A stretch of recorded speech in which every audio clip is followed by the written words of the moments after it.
In keeping with our Constitution, this event, held on the second Tuesday of September of each year, marks the beginning of a new political year.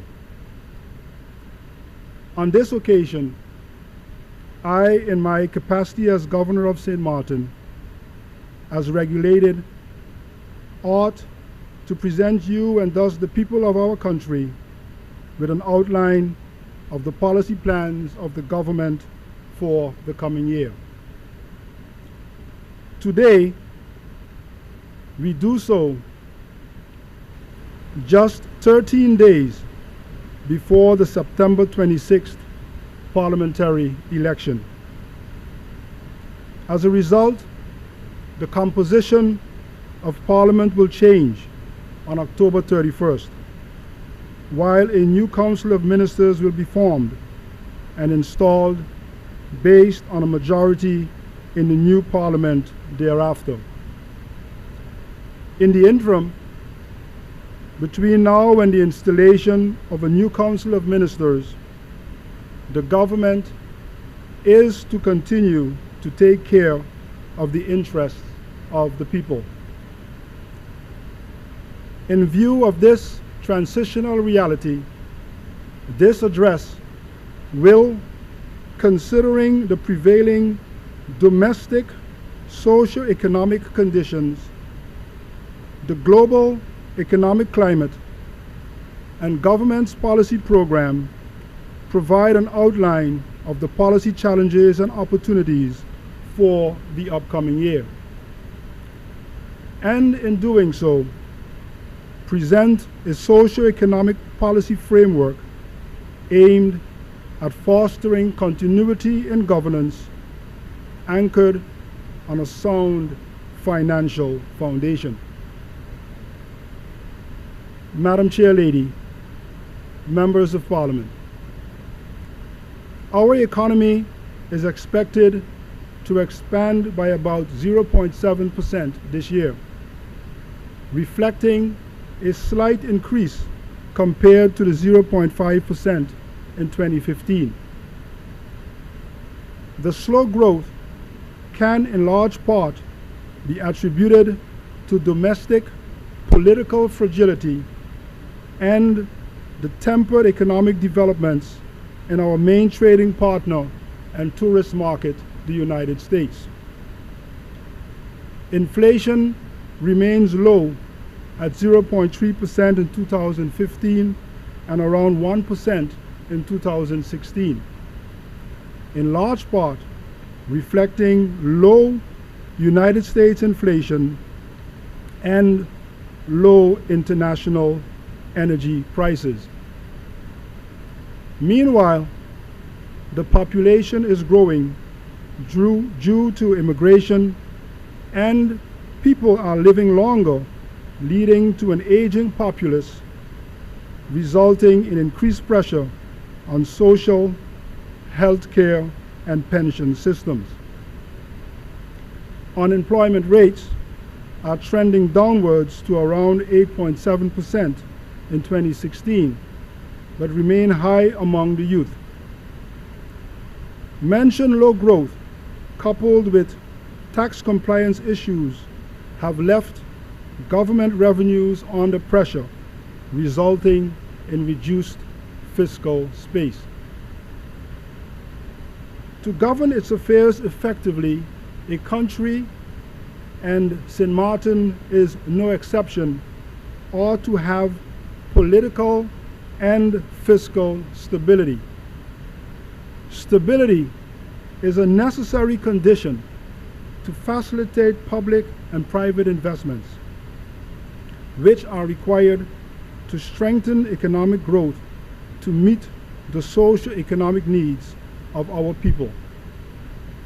As a result, government's policy agenda has and continues to be geared at bringing about reforms to encourage greater political stability and to putting its financial household in order.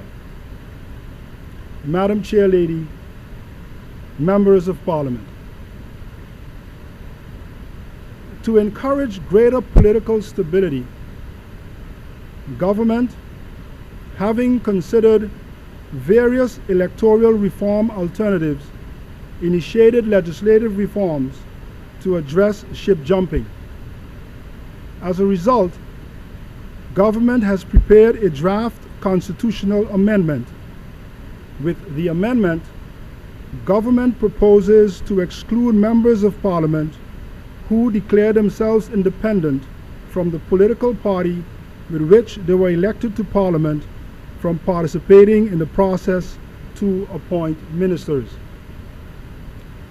In keeping with the legislative process, government has presented its draft proposal to the Council of Advice and the Kingdom Council of Ministers for review. It has now made adjustments to its draft proposal based on legal concerns raised by the Council of Advice and the Kingdom government, and intends to present the draft constitutional amendment to Parliament for approval within short. Government considers resolving the issue of ship jumping of paramount importance for the long-term development of our country. In terms of electoral reform, government, in addition, believes that it is important to keep the island's youth involved in its development. The government has, as a result, initiated the process for a constitutional amendment to expand voter eligibility aimed at allowing students living abroad to vote. The draft legislation has been reviewed by the Council of Advice and will be presented to Parliament. Madam Chair Lady, members of Parliament. Moreover, government, faced with limited fiscal space and considering the immediate and long-term importance of fiscal stability, has placed the realization of fiscal stability at the forefront of its policy agenda. And it is expected to continue to be an important policy challenge for the coming period. The government has, as a result, taken steps to create sustainable budgetary conditions. The first step towards achieving this entailed the presentation and approval of a balanced budget for 2016 along with multi-annual financial plans. A step that was taken to comply with existing regulatory fiscal rules and to address the concerns of the financial instruction given by the Kingdom government in 2015. Key policy decisions in this regard have been: 1. The strengthening of procedures to tighten spending controls. 2. The improvement of the quality and timeliness of the budget for greater accountability. And 3. The preparation of plans to invest in the strengthening of the tax administration and collection. Looking ahead, it is essential to invest in the tax administration to help curb the trend in revenues and realize structural increases. Committed to its public service responsibility to the citizens of St. Martin, government has, within its limited financial space, directed its attention to the following priorities. First, the building and strengthening of capacity in terms of St. Martin's human, physical, and cultural capital. Second, the securing of the safety and security of our citizens and visitors. And third, the facilitation and creation of sustainable tourism and economic growth and development. Madam Chair Lady, members of Parliament, we live in an ever-changing and dynamic environment, and government must always be equipped to help address the challenges our people face. Government recognizes and is appreciative of the vital role civil servants play in the functioning of government and service to our community.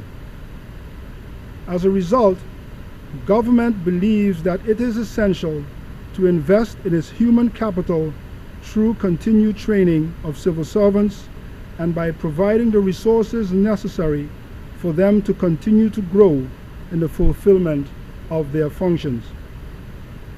Based on internal review sessions of the Ombudsman and senior civil servants,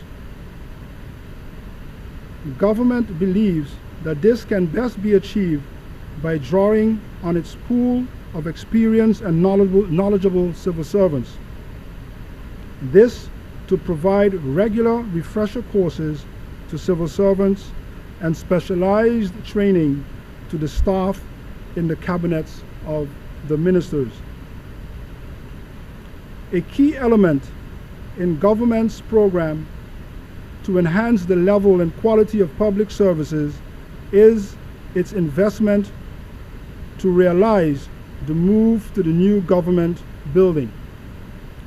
The service improvements of this capital investment are expected to come from: 1, the centralization of services which will lead to convenience and efficiency gains for the public; 2, the improved working conditions for civil servants; and 3, the budget savings because of lower rental expenses. Madam Chair Lady, members of Parliament, with an eye on the future, government believes that capacity building naturally starts in our schools with the education of our children. Regardless of the nature of the challenges we face and of our views on how best to address them, we agree that a strong educational foundation is a prerequisite for success. Important societal factors in this regard are a growing student population and the need to improve learning outcomes to meet the needs of the labor market. It is in that respect that government launched its Education on the Move initiative aimed at getting the entire community involved and at increasing awareness of how important and valuable education is for our society. Government, in the execution of its education policy agenda, has prepared several vital policy documents and draft legislation. These include: first, the finalization of legislation establishing the Council for Labor and Education in July of this year, aimed at realizing a better balance between education and the labor market. Second, the introduction of regulation for functions, salaries, and compensation for our vital teaching staff in May of this year. Third, the draft legislation to regulate the issuance of study financing. And fourth, the Higher Education Framework document, which addresses the position of institutions for accredited higher education. Government, in addition to its focus on education, has been working on instituting programs to increase the opportunities for youths to participate in and contribute to our community. As such, government has presented its draft Youth Employment Program and Fund to the Social Economic Council for review. The relevant legislation is to be completed for presentation to the Council of Advice and Parliament. Meanwhile, government continued to work on the further development of proper infrastructure for the implementation of sports and physical education programs for all, and in particular for our children and youth. Government's focus has, in this respect, been on institutional strengthening for the various sporting organizations and national team development. Government acknowledges that capacity building ought to go hand in hand with other nation-building activities. Government is therefore committed to strengthening national identity and unity. This through its support for and participation in national activities such as St. Martin's Day, the National Day of Prayer, and Emancipation Day. Noteworthy in this regard are also initiatives to preserve our national heritage. In 2016, such initiatives included 1. Programs to assess and map St. Martin's tangible and intangible cultural heritage in collaboration with UNESCO, and 2. The emergency repairs of Fort Amsterdam, as well as the upgrade and repair of the old salt factory in collaboration with and funded by the Dutch government. Madam Chair Lady, Members of Parliament, our health, care and social safety net systems, which are required to care for and protect the most vulnerable among us, are under pressure, and they are expected to remain so during this parliamentary year. This is due to structural changes in our population landscape, such as aging, as mentioned earlier, and due to unexpected outbreaks such as Zika. This calls for constant review and timely response. Government, to address these social and healthcare challenges, has been active, strengthening and upgrading systems and facilities, as well as responding to the Zika outbreak during the past months.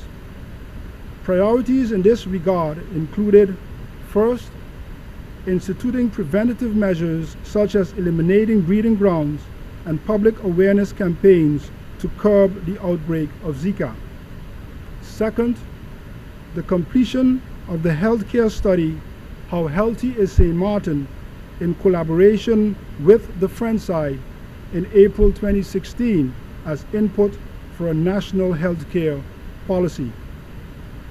Third, taking steps to introduce legislation for a national health insurance plan to secure affordable and better access to health care for all. Fourth, the finalization of the draft feasibility study to introduce a mandatory pension system. And fifth, the execution of the construction tender and ongoing preparations to arrange the financing for the construction of a new hospital aimed at providing solutions for the growing hospital care needs. Meanwhile, government, considering the social needs of our community, has continued to work towards improving the living conditions of our citizens. Initiatives in this regard included, first, the recent transfer at Fogger Estate to the St. Martin Housing Foundation, as well as the subdivision and provision of building parcels on the over-the-bank area, this for the development of adequate and affordable housing for the population. And second, the ongoing connection of the main sewage line and homes on the St. Peter's Road as part of the much-needed investments in the expansion of the sewage collection network. Madam Chair Lady, Members of Parliament, to safeguard the stability necessary to improve socio-economic conditions and opportunities, it is essential to ensure the safety and security of our people. In this regard, our men and women in law enforcement, ought to be commended for the work they do. This in particular, considering the ongoing challenge to expand the manpower necessary to ensure they can function properly. This due to limited finances and availability of manpower. Noteworthy in this regard are the continued challenges with meeting the requirements to implement the plans of approach for the police force and the prison.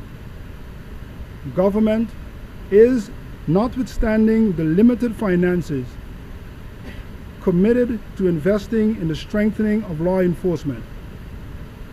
It has therefore placed the finalization of the regulation of the legal position of police officers and national detectives high on its agenda. This with the objective of placing the officers in their respective positions before the end of this year.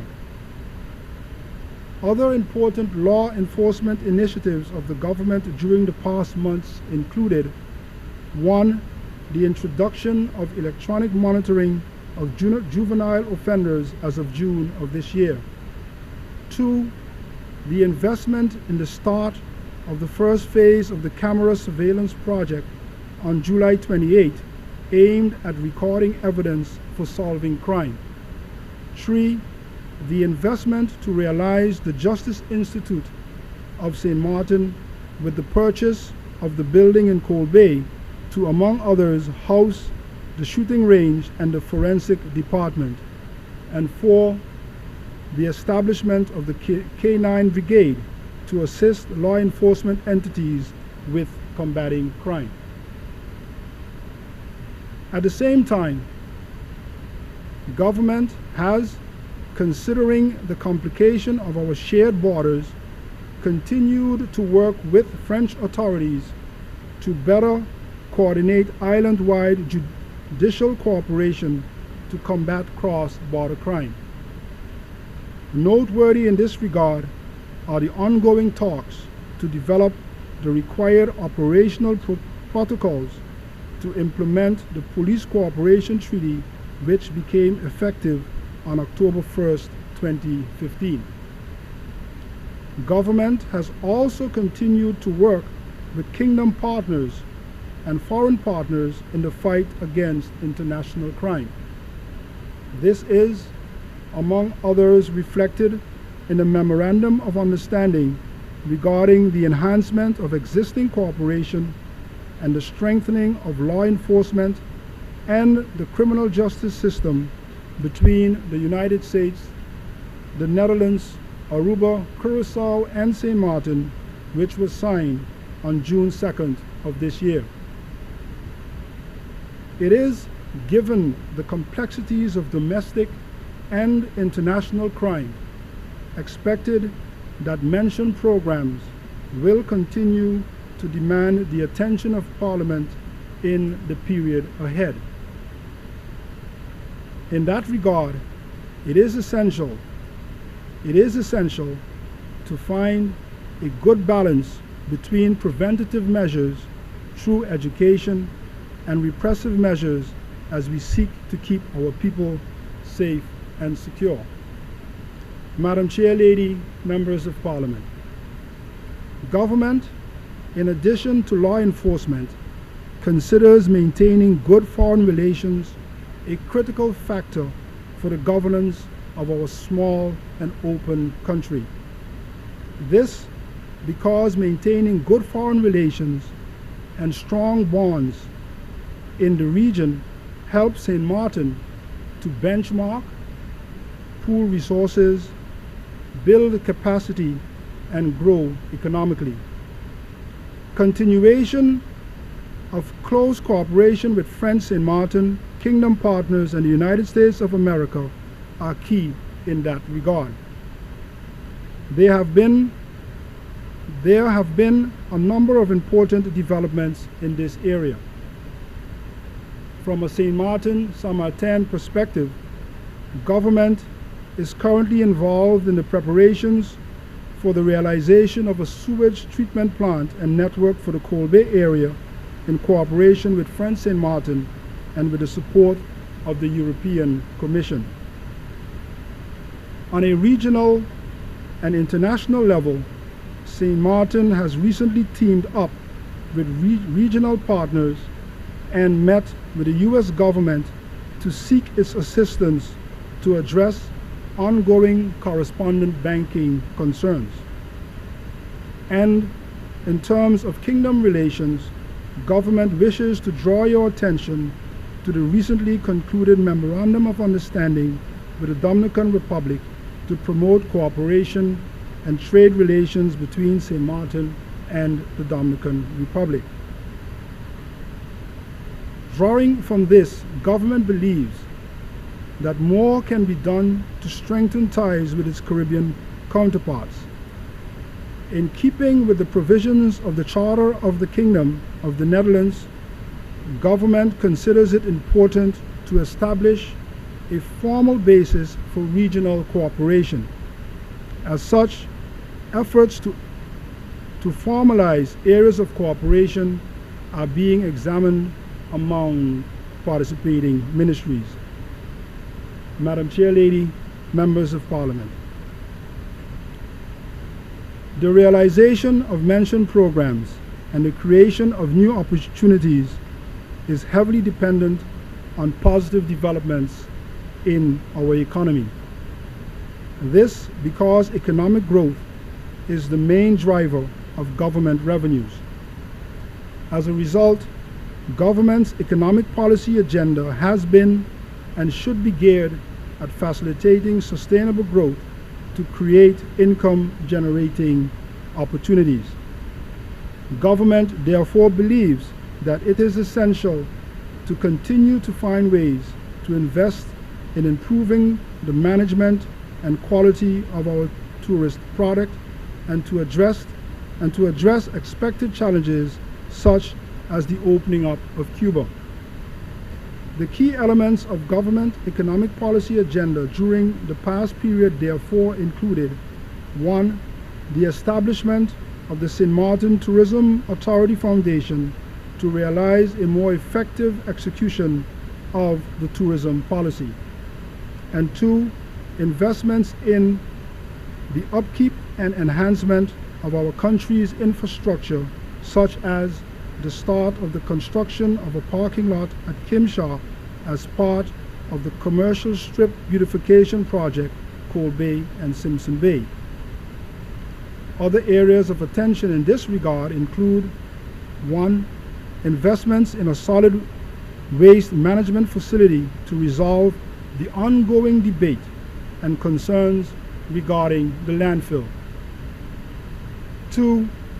Investments to alleviate the traffic congestion on the island to improve the quality of resident and visitor experiences and increase the efficiency of doing business. 3. Investments in renewable energy sources and in particular solar to reduce cost of living and of doing business. And 4. Investments in protecting and preserving our environment as a valuable natural and economic asset through zoning plans and the establishment of a terrestrial park. Looking ahead, government believes that it is important to strike a proper balance between maintaining and creating favorable, sustainable internal conditions and responding to external developments. It is also in this context that government continues to work with the government of Curaçao, our partner in our joint central bank, to address ongoing concerns in this institution. This with an eye on ensuring the continued stability of our financial and economic system. Madam Chair Lady, Members of Parliament, addressing mentioned policy challenges through the execution of existing plans and/or the development and implementation of new policy plans will come at a cost. Costs which will have to be managed efficiently and effectively. This in view of the limited fiscal space mentioned earlier. Over the past 10 months, government has worked to create a better foundation to address these challenges. In that regard, it is important to note that progress has been made in the timely preparation of the draft budget of 2017 for presentation to Parliament. Point of departure in that regard is that government must structure its finances to create room to allow for continued investments in our people. For government can only comply with its public service responsibility through sustained and effective investments in its citizens. The government, through the outlined programs and through the identified policy challenges and opportunities, hopes to contribute to the debate on future policy plans. This aimed at continuing to create opportunities for all residents on St. Martin based on a sound national, social, economic, and financial foundation. Madam Chair Lady, members of Parliament, it is in that light that the government hereby thank you as members of Parliament for your support and cooperation towards the achievement of its agenda during the past 10 months. And in closing, I hereby take this opportunity in view of this transitionary period to thank you as sitting parliamentarians for your service during the past parliamentary year. Thank you, God bless you, and God bless our beloved St. Martin and protect its coast.